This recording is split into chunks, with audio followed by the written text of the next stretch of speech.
प्रदीप हर रोज बाग में रात को 1 बजे पहुंच जाता और सविता से शारीरिक संबंध बनाकर 3 बजे तक वापस घर आ जाता। एक दिन उसका मन हुआ कि चलो दिन में ही सविता को उसके घर पर देख कर आता हूँ। वह सविता के घर गया तो सविता के घर के बरामदे में सविता की फोटो पर माला लटकता देख उसके पैरों के नीचे से जमीन ही खिसक गई। घर वालों से पूछा तो उसे बताया गया कि सविता तो 8 महीने पहले ही मर चुकी है। अब सवाल उठता है कि अगर सविता 8 महीने पहले ही मर चुकी है तो वो लड़की कौन है जिससे प्रदीप प्यार करता है और हर रोज रात को मिलने जाता है। अब प्रदीप के हाथ पैर काबू में नहीं थे। वह समझ गया था कि सविता के रूप में वह किसी चुड़ैल या फिर आत्मा से प्रेम कर बैठा है। दोस्तों, प्रदीप के साथ यह सब क्या हो रहा था, आपको उसकी पूरी कहानी जानने के बाद ही पता चलेगा। तो आइए जानते हैं पूरी कहानी, हम और आप साथ साथ। नमस्कार, मैं हूँ राज। महफिल 24/7 में आपका बहुत बहुत स्वागत है। तो बिना वक्त गवाए हुए आइए शुरू करते हैं आज की अपनी चौंकाने वाली कहानी।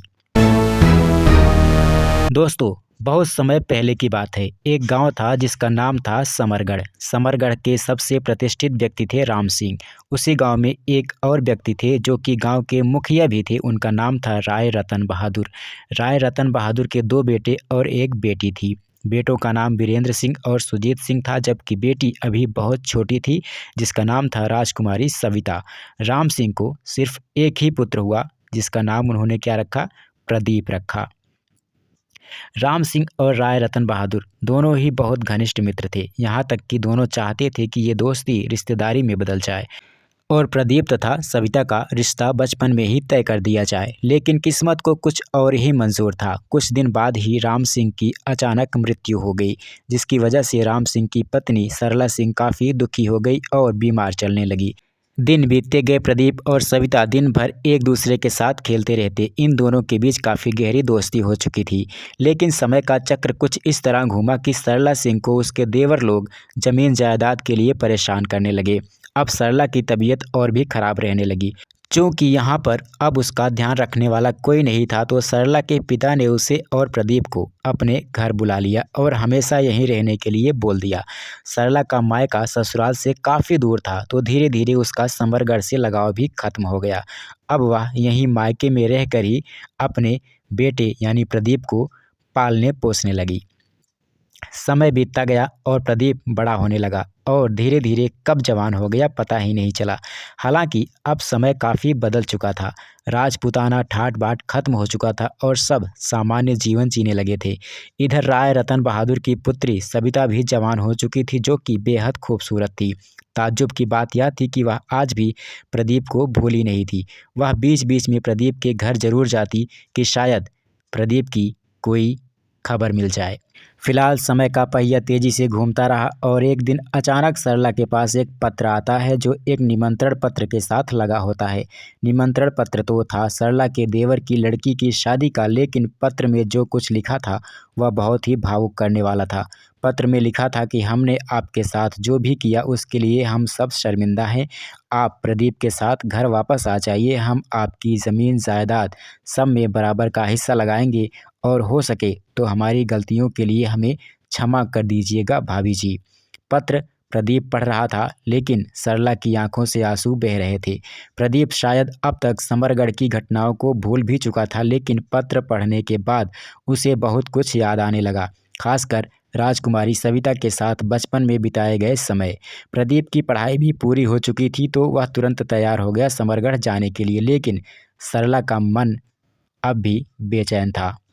समरगढ़ जाने के लिए जब प्रदीप जिद करने लगा तो उसके नाना जी ने उसे परमिशन दे दिया वहां जाने के लिए, लेकिन साथ ही साथ आगाह भी किया कि ज़मीन जायदाद का मामला है बेटा, किसी पर भरोसा नहीं किया जा सकता। अपनी सावधानी से रहना। वहां शादी नज़दीक आते ही हम तुम्हारी माँ के साथ वहां आ जाएंगे। तुम्हारे जाने की खबर हम तुम्हारे चाचा जी को पत्र लिखकर दे रहे हैं, वो तुम्हारा ख्याल रखेंगे। अब तो प्रदीप काफ़ी प्रसन्न हो गया। फिर क्या था, प्रदीप खुश होकर समरगढ़ के लिए निकल पड़ा। समरगढ़ गांव में पहुंचने के लिए अब भी एकमात्र साधन बैलगाड़ी ही थी, तो प्रदीप को पहुंचते पहुंचते रात हो गई। समरगढ़ में पहले प्रदीप के चाचा जी और राय रतन बहादुर के घर के बीच एक जंगल पड़ता था, जो अब काफ़ी छोटा हो चुका है। आप उसे बड़ी सी बाग कह सकते हैं। उस बाग में जैसे ही प्रदीप की बैलगाड़ी पहुंची, अंधेरे में से किसी ने आवाज़ दी, अरे प्रदीप, आ गए क्या तुम? प्रदीप इधर उधर देखने लगा लेकिन कोई दिखाई नहीं दिया। थोड़ी देर बाद फिर आवाज़ आई, बरसों से तुम्हारा इंतज़ार था मुझे, आज आए हो? फिर प्रदीप ने इधर उधर देखा, कोई नहीं था। तो उसने बैलगाड़ी के चालक से पूछा कि काका, आपको कोई आवाज़ आई? वो बोला, नहीं बेटा, मुझे तो कोई आवाज़ नहीं आई। प्रदीप ने भी फिर ध्यान नहीं दिया और सोचने लगा कि रात का वक्त है, हो सकता है कि ये मेरा कोई वहम हो या फिर किसी तरह की कोई आवाज़ आई हो और मेरे दिमाग में ऐसे ही गूंज गई हो। खैर, बैलगाड़ी घर पहुंच गई तो प्रदीप का जमकर स्वागत हुआ। उसके चाचा जी की लड़की सुरभि तो प्रदीप को देखकर फूल ही नहीं समा रही थी। दरअसल उसकी खुशी का भी अपना एक कारण था और वह यह था कि उसका कोई भाई नहीं था। आज प्रदीप के रूप में उसे भाई मिल गया था। तो सबसे ज़्यादा प्रदीप के आने की खुशी सुरभि को ही थी। अब तक काफ़ी रात हो चुकी थी तो सब ने जल्दी जल्दी खाना खाया और अपने अपने बिस्तर पर आराम करने के लिए चले गए। अगले दिन सुबह से ही सुरभि की शादी की तैयारियां शुरू हो गई। प्रदीप भी अपने चाचा जी के साथ तैयारियां करने लगा। दोपहर का वक्त था। प्रदीप ने सोचा कि चलो बच्चों के साथ बाग की तरफ थोड़ा सा टाइम पास कर लिया जाए। वह बाग की तरफ चला गया तो वहां देखा कि सारे बच्चे जा चुके थे, वहां कोई नहीं था। फिर भी उसने वहां बैठकर कुछ वक्त बिताने की कोशिश की। उसे वहां बैठकर बचपन की बातें याद आ रही थी। तभी उसके पीछे से उसके कंधे पर किसी ने हाथ रखा। प्रदीप ने पीछे मुड़कर देखा तो एक बहुत ही खूबसूरत लड़की उसे देखकर मुस्कुरा रही थी। प्रदीप ने पूछा, अरे कौन है आप? वो बोली, अच्छा भूल गए मुझे? हाँ, इतने सालों के बाद जो आए हो तो याद कैसे रहेगा? अरे पागल, मैं हूँ सविता, जिसके साथ तुम बचपन में खेलते रहते थे। प्रदीप ने हैरानी से पूछा, सविता, तुम इतनी बड़ी हो गई और खूबसूरत भी, लेकिन तुमने मुझे पहचाना कैसे? वो बोली, बस पहचान लिया, तुमसे मेरे दिल के तार जो जुड़े हैं। तभी दूर से कुछ लोगों के आने की आहट सुनाई दी तो सविता बोली, ठीक है, अब मैं जा रही हूँ, बाद में मिलूंगी। प्रदीप ने पूछा, कब मिलोगी? कल आना इसी टाइम। वो बोली, नहीं नहीं, अब पहले जैसा ज़माना नहीं रहा यार। मैं जहाँ रहती हूँ, मतलब मेरे घर में, मैं दिन में नहीं निकल सकती। ऐसा करो, तुम रात को 1 बजे यहाँ आया करो, फिर मिलकर चले जाया करो। इतना कहकर वह भाग गई। प्रदीप हैरान था कि आखिर सविता उसे रात को क्यों बुला रही है। फिलहाल वह घर आ गया। दिन बीता, रात हो गई। शादी वाला घर तो था ही, गाना बजाना शुरू हो गया। प्रदीप भी सुरभि के साथ हंसी मजाक करता उन्हीं लोगों में बैठकर एंजॉय करने लगा। अचानक जैसी ही घड़ी की सुई 12 पर पहुंची, प्रदीप का दिल धक से बोल गया और उसे याद आ गया कि 1 बजे तो सविता ने बुलाया है। वह जाने की तैयारी करने लगा। सुरभि ने पूछा, कहाँ जा रहे हो? तो वह बिना कुछ बोले ही निकल गया, ऐसे जैसे उस पर कोई सवार हो गया हो। बाग में पहुंचकर देखता है तो सविता सज संवर कर उसका इंतजार कर रही थी। वह उसके पास गया तो सविता उससे लिपट गई और बोली, तुम पहले क्यों नहीं आए प्रदीप? तुम्हारा इंतज़ार करते करते मेरी क्या हालत हो गई है तुम जान नहीं सकते। प्रदीप की समझ में कुछ नहीं आ रहा था, लेकिन वह भी सविता की तरफ खींचता चला जा रहा था। धीरे धीरे प्रदीप और सविता एक दूसरे में खो गए और हद से आगे बढ़ गए। दूसरी ही मुलाकात में दोनों के बीच इतनी नज़दीकियाँ बढ़ गई, या फिर यूँ कहिए कि शारीरिक संबंध तक बन गए। रात के जैसे ही 3 बजे सविता ने कहा, प्रदीप अब तुम जाओ घर, कल फिर आना, लेकिन हमारी इस मुलाकात के बारे में किसी को कुछ भी मत बताना, वरना अनर्थ हो जाएगा। प्रदीप बोला, ठीक है। ऐसा लग रहा था जैसे प्रदीप होश में ही नहीं है, वह किसी और के बस में होकर ही सविता से बात कर रहा था। उसके बाद प्रदीप रात को घर आ गया और बिना किसी को बताए, बिना किसी को जगाए बिस्तर पर जाकर सो गया। सुबह हुई तो प्रदीप के सिर में दर्द सा था। उसने नाश्ता किया और सविता के बारे में सोचने बैठ गया। फिर क्या था, अब तो हर रोज़ यही होने लगा। प्रदीप रोज़ रात को 1 बजे बाग में जाता और 3 बजे तक घर वापस आकर सो जाता। एक दो बार तो सुरभि ने टोका भी कि रात को कहाँ जाते हो बिना किसी को बताए, मत जाया करो, तुम्हें कुछ हो गया तो बड़ी माँ को आखिर जवाब कौन देगा। लेकिन प्रदीप को कुछ भी सुनाई नहीं दे रहा था। प्रदीप हर रोज़ बाग में रात को 1 बजे पहुंच जाता और सविता से शारीरिक संबंध बनाकर 3 बजे तक वापस घर आ जाता। एक दिन उसका मन हुआ कि चलो दिन में ही सविता को उसके घर पर देख कर आता हूँ। वह सविता के घर गया तो सविता के घर के बरामदे में सविता की फ़ोटो पर माला लटकता देख उसके पैरों के नीचे से ज़मीन ही खिसक गई। घर वालों से जब उसने पूछा तो बताया गया कि सविता तो लगभग 8 महीने पहले ही गुजर चुकी है, यानी उसकी मौत हो चुकी है। सविता की सच्चाई जानकर तो प्रदीप के हाथ पैर ही काम नहीं कर रहे थे। वह बिना किसी को कुछ बताए सीधा घर आ गया और अपने आप को कमरे में बंद कर लिया। अब तो वो सविता के बारे में सोचकर भी थर थर कांपने लगता। उसे समझ में आ गया था कि वह सविता से नहीं बल्कि उसकी आत्मा से मिल रहा था, जो हवस की आग में शायद अब चुड़ैल बन चुकी थी। उस दिन उसने फैसला किया कि वह भूल कर भी बाग की तरफ नहीं जाएगा, चाहे कुछ भी हो जाए। लेकिन शायद उसे पता नहीं था कि उसके ऐसा करने से सविता उसके साथ क्या करने वाली थी। अब तक प्रदीप के नाना जी और माँ सरला भी घर आ गए थे, क्योंकि शादी में केवल 2 दिन ही बचे थे। प्रदीप के बाग में न आने से अब सविता का गुस्सा 7वें आसमान पर था। अगली रात जैसे ही 1 बजा, प्रदीप का दरवाज़ा किसी ने खटखटाया। वह उठा और दरवाज़ा खोला तो देखा सामने कौन था? सुरभि थी। प्रदीप बोला, अरे सुरभि, आज नाच गाना जल्दी बंद हो गया क्या? ढोलक तो अभी भी बज रहा है। तुम यहाँ क्या कर रही हो? उसके बाद सुरभि ने प्रदीप को धक्का देकर बिस्तर पर गिरा दिया और उसके साथ ज़बरदस्ती करने लगी। अब प्रदीप करे तो क्या करे, आखिर सुरभि उसकी बहन थी। प्रदीप ने उसे झटका और एक थप्पड़ जड़ दिया और बोला, सुरभि, तुम पागल हो चुकी हो क्या? क्या कर रही हो ये सब? तुम्हें होश है कि नहीं? मैं कौन हूँ तुम्हें पता है? सुरभि बोली, मैं सुरभि नहीं हूँ, सविता हूँ प्रदीप। तुमने अपना वादा तोड़ा है। कल रात भर मैं तुम्हारा इंतज़ार कर रही थी, तुम नहीं आए। आज भी तुम्हारी राह देखी, तुम नहीं आए तो मुझे खुद आना पड़ा। मुझे तुम्हारी ज़रूरत है प्रदीप, चाहे तुम इसे मेरा प्यार कहो या मेरी हवस। मैं तुमसे सच्चा प्यार करती हूँ और तुम्हें किसी भी कीमत पर नहीं छोड़ सकती। अब प्रदीप काँपने लगा और कँपकपाहट में ही वह ज़ोर-ज़ोर से चिल्लाने लगा। प्रदीप की चिल्लाहट सुनकर घर के सारे लोग दौड़ पड़े तो देखा सुरभि अर्धनग्न अवस्था में सविता बनकर बात कर रही थी। सब हैरान थे। सरला ने पूछा, प्रदीप बेटा, यह सब क्या हो रहा है? और सुरभि को यह क्या हो गया है? और कौन है ये सविता? इससे तुम्हारा क्या रिश्ता है? अब प्रदीप ने शुरू से लेकर अब तक की सारी कहानी बता दी। सरला के पैरों के नीचे से ज़मीन खिसक रही थी। आखिर प्रदीप उसका इकलौता बेटा था। सरला नहीं चाहती थी कि सविता की आत्मा प्रदीप को कोई नुकसान पहुंचाए। वह बोल पड़ी, सविता, क्यों मेरे बेटे के पीछे पड़ी हो? इसने तुम्हारा क्या बिगाड़ा है?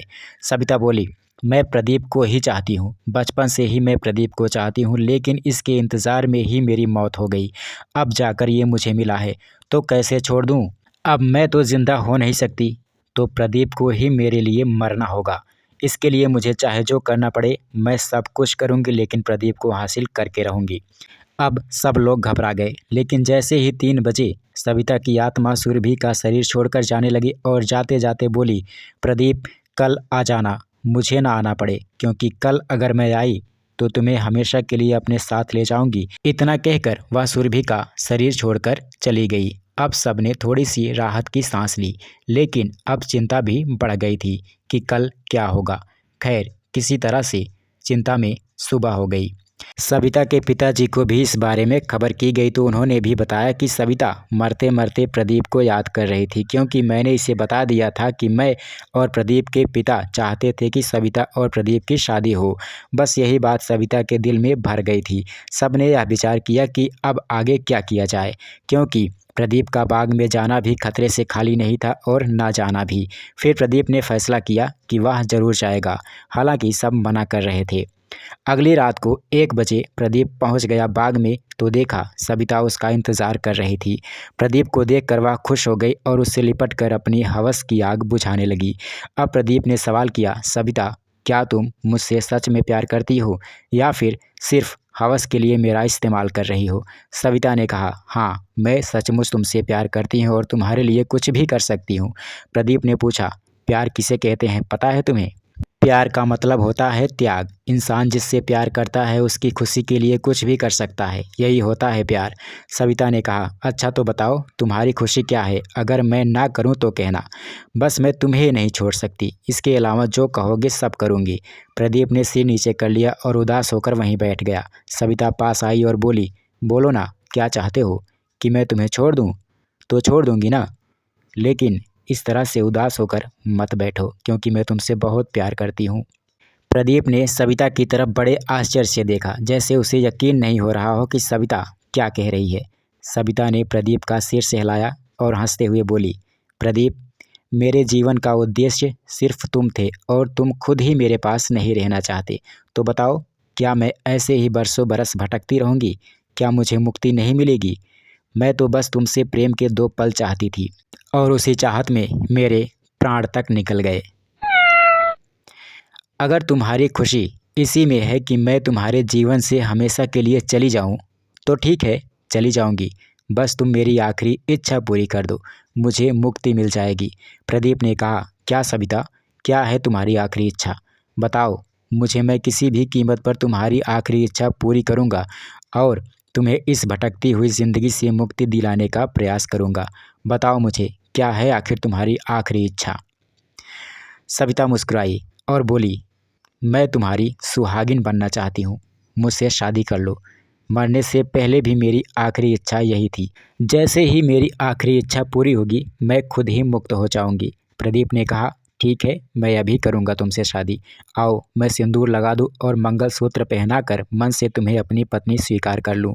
आओ चलो मेरे साथ, घर वालों के सामने ही आज ही मैं तुमसे शादी करूंगा और तुम्हें सुहागिन बनाऊंगा। सविता बोली, नहीं, ऐसे नहीं, मुझे ऐसे मुक्ति नहीं मिलेगी प्रदीप। कल तुम मेरी कब्र को खुदवाना और मेरी बची हुई लाश पर सिंदूर लगाकर मुझे अपनी पत्नी पूरे मन से स्वीकार कर लेना, बस मुझे मुक्ति मिल जाएगी। अब तुम जाओ, घर वाले तुम्हारा इंतज़ार कर रहे होंगे। यह हमारी आखिरी मुलाकात है। आज के बाद सविता तुम्हारी ज़िंदगी में दखल नहीं देगी। जाओ प्रदीप, जाओ, जी लो अपनी ज़िंदगी जितना जीना चाहो। सविता की बातें सुनकर प्रदीप की आंखें नम हो गई। उसने सविता को सीने से लगा लिया। सविता ने प्रदीप को खुद से अलग किया और चुपचाप अंधेरे की तरफ चली गई। प्रदीप घर आया और सबको सारी बात बता दी। अब सुरभि की शादी से पहले प्रदीप और सविता की शादी की तैयारी होने लगी। अगले दिन ही सविता की कब्र खोदकर प्रदीप ने वैसा ही किया जैसा जैसा सविता ने उससे करने के लिए कहा था। उसके बाद से सविता कभी भी प्रदीप को नहीं दिखी। शायद अब उसकी आखिरी इच्छा यानी सुहागिन होने की इच्छा पूरी हो चुकी थी और उसकी आत्मा पूरी तरह से मुक्त हो चुकी थी। फिलहाल सुरभि की शादी हुई। कुछ दिन बाद प्रदीप ने भी विवाह किया, लेकिन अब भी वह सविता को याद करके फ़क्र करता है कि कोई था जो मरकर भी उससे सच्ची मोहब्बत करता था।